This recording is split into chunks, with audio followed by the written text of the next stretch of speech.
Assalamualaikum warahmatullahi wabarakatuh. Alhamdulillahirrabbilalamin. Wassalatu wassalamu ala asrafil anbiya wa mursalin wa ala alihi wa ashabihi ajma'in, amma ba'du. Alhamdulillah, hari ini kita bisa bertemu walaupun tidak dalam bertatap muka, dalam keadaan yang alhamdulillah semoga kita senantiasa Allah jaga dalam keadaan baik, serta senantiasa kita bersalawat kepada Nabi kita, Nabi Muhammad SAW, yang mana apabila dalam hidup kita senantiasa mengikuti langkah jejak beliau, maka insya Allah Allah akan membersamakan kita dengan Rasulullah SAW. Hari ini ada sedikit yang Bapak akan sampaikan kepada teman-teman dari siswa-siswi kelas 3, 4, 5, dan 6 tentang kita mengulang bersama-sama sirah Nabi, yang mana apabila kita betul-betul mencintai Nabi kita, mencintai Rasulullah SAW, maka seharusnya semestinya juga kita mengetahui bagaimana kehidupan beliau, bagaimana sirah beliau, bagaimana biografi beliau.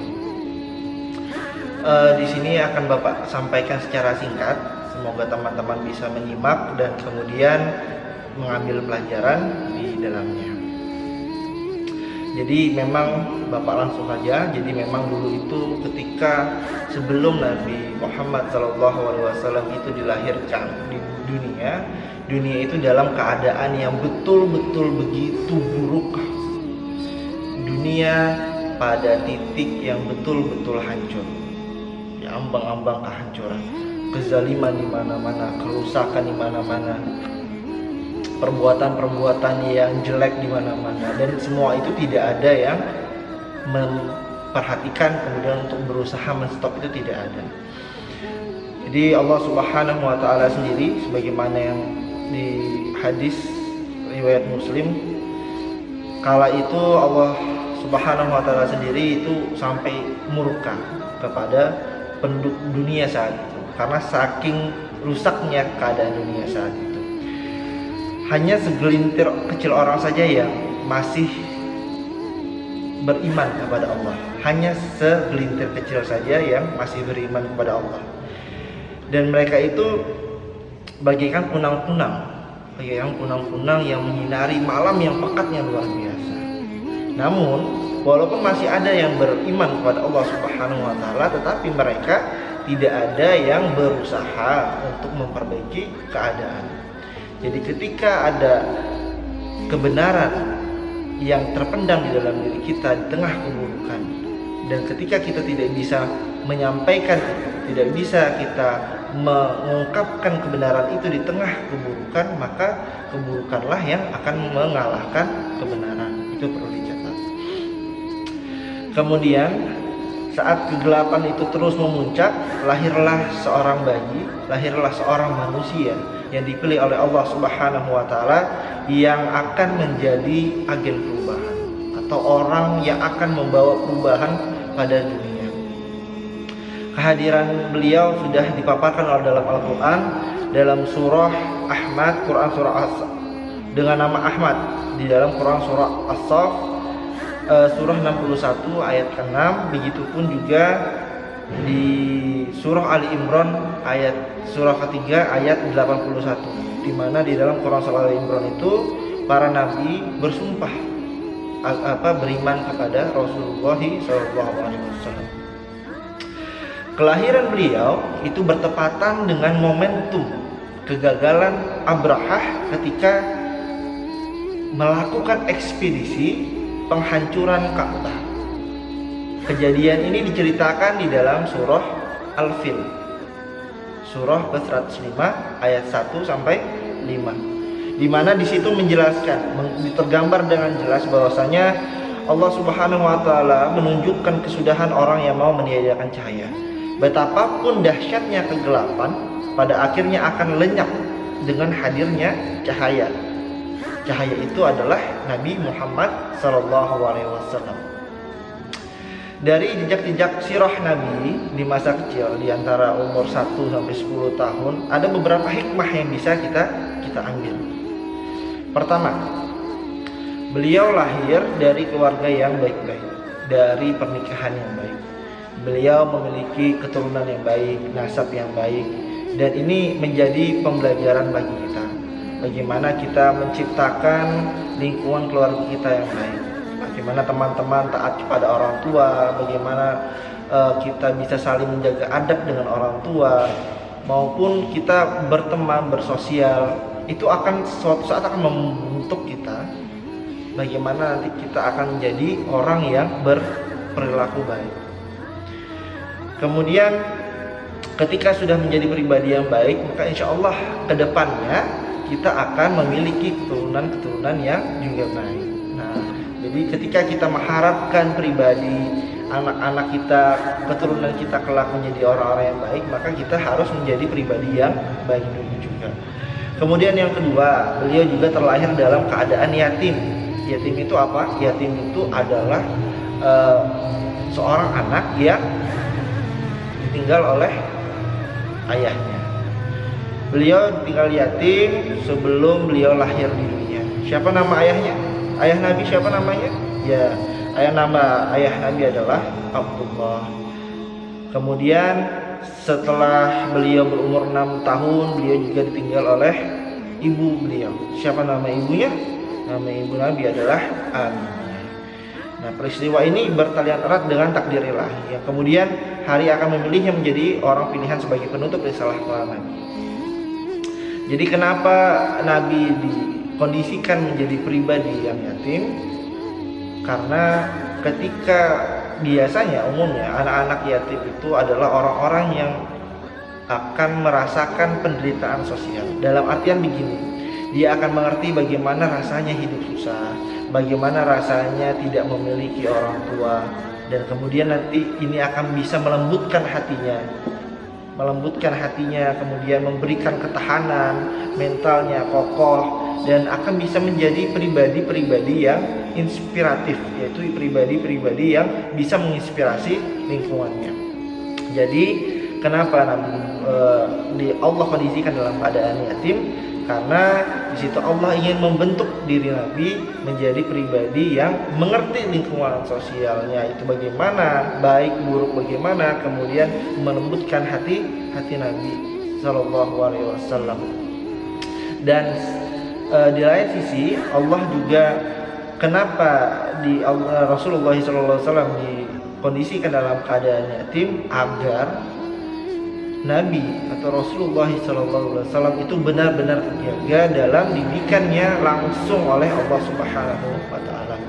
Nah, jadi yang bisa kita tiru dari situ adalah bagaimana kita peduli dengan lingkungan kita, peduli dengan lingkungan sosial kita, bagaimana mengkondisikan hati kita agar hati kita itu tidak rusak. Bagaimana kita mengkondisikan hati kita itu menjadi pribadi yang baik, pribadi yang mengerti bagaimana lingkungan kita. Kemudian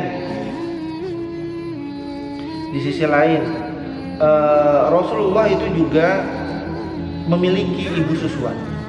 Jadi Rasulullah SAW itu memiliki ibu susuan yang bernama Halimatus Sa'diyah. Kebetulan ke dalam pengasuhan Halimatus Sa'diyah, beliau hidup di dalam perkampungan Bani Sa'ad. Jadi beliau hidup di dalam perkampungan. Nah, yang mana apabila kita akrab dengan alam, maka kita akan secara tidak langsung menerima pendidikan alam itu sendiri. Jadi beliau bisa berinteraksi dengan alam terbuka. Salah satunya apa? Misalnya beliau bisa bermain dengan taman sebaya secara luas, kemudian berolahraga seperti berkuda, berenang, dan lain sebagainya. Nah, jadi pelajaran selanjutnya adalah kita harus mengenal alam. Dalam artian kita tidak hanya sebagai pribadi yang begitu-begitu saja, tetapi kita menjadi pribadi yang mau belajar dari mana saja. Mau belajar tidak hanya terbatas dengan ini dan itu, tetapi kita terus berkeinginan belajar bagaimana kelak itu akan membentuk pribadi kita menjadi pribadi yang jauh lebih baik. Kemudian keempat adalah peristiwa pembelahan dada Rasulullah SAW ketika masih kecil, yang mana ini diceritakan di dalam hadis yang diriwayatkan oleh Muslim oleh Anas bin Malik. Jadi kenapa dada Rasulullah SAW itu dibelah? Itu semata-mata Allah mengeluarkan sifat-sifat buruk yang ada di dalam potensi-potensi buruk yang ada di dalam tubuh Nabi Muhammad SAW. Kenapa seorang Nabi masih ada potensi-potensi buruk? Ya karena Nabi tetap adalah manusia biasa. Nah, kemudian yang kelima, yang terakhir adalah mengembala kambing. Nabi riwayat Bukhari meriwayatkan bahwa setiap Nabi itu pasti berprofesi sebagai pengembala kambing semasa kecil. Kenapa mengembala kambing ini perlu?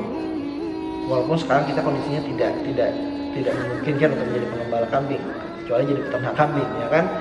Nah, kenapa dikondisikan para nabi itu mengembalakan kambing? Karena di sana para nabi berlatih menjadi pribadi yang mandiri, kemudian berlatih bagaimana memimpin, kemudian berlatih bagaimana sabar, lembut, ulet, rajin, dan ketelatenan yang sangat berguna apabila nanti kelak menjadi nabi. Nah, hal-hal ini yang perlu kita tiru. Jadi tidak mesti harus mengembala kambing sekarang ini, tetapi kita perlu mengambil pelajaran di sini, yaitu bagaimana kita melatih kemandirian kita, bagaimana kita melatih kepemimpinan kita, baik itu memimpin ataupun dipimpin, itu harus dua-duanya dilatih. Kemudian bagaimana kita melatih kepekaan kita dengan lingkungan sekitar kita, bagaimana kita melatih kesabaran kita. Jadi seorang muslim yang baik itu harusnya meniru Nabi. Meniru Nabi itu apa? Orang-orang yang Nabi itu bersifat sabar, tidak gampang marah, kemudian lembut, rajin, dan sebagainya.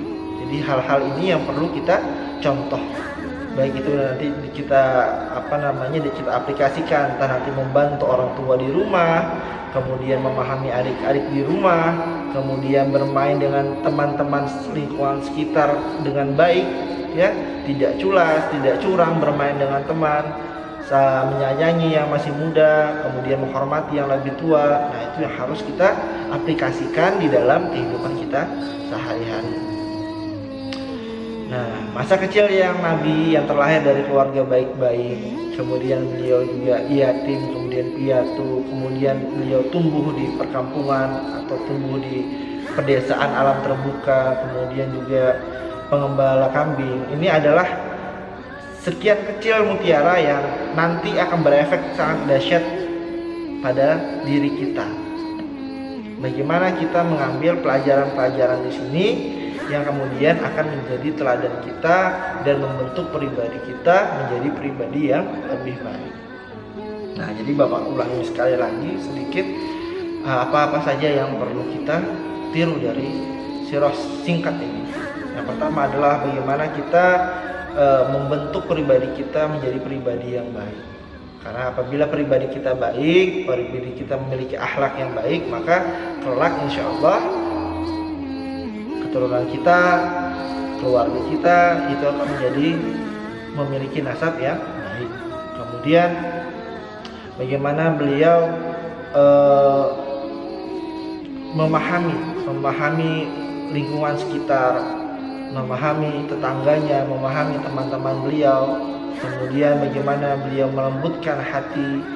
Ini kita harus belajar dari itu, ya. Jadi bagaimana kita peka dengan lingkungan sosial, sabar menghadapi sesuatu, kemudian juga mengerti akan bagaimana kita harus bersikap ketika ada teman begini, bagi ada teman begitu. Itu juga kita harus bisa mempelajari. Dan semoga senantiasa teman-teman di rumah bisa berupaya terus untuk melatih kemandirian, melatih kepemimpinan, kepekaan, kesabaran, dan lain sebagainya. Yang itu semua adalah hal-hal yang dicontohkan oleh Nabi Muhammad SAW. Demikian yang bisa Bapak sampaikan. Semoga teman-teman bisa mengambil pelajaran dari sini dan bisa mempraktekkannya walaupun sedikit demi sedikit. Wassalamualaikum warahmatullahi wabarakatuh.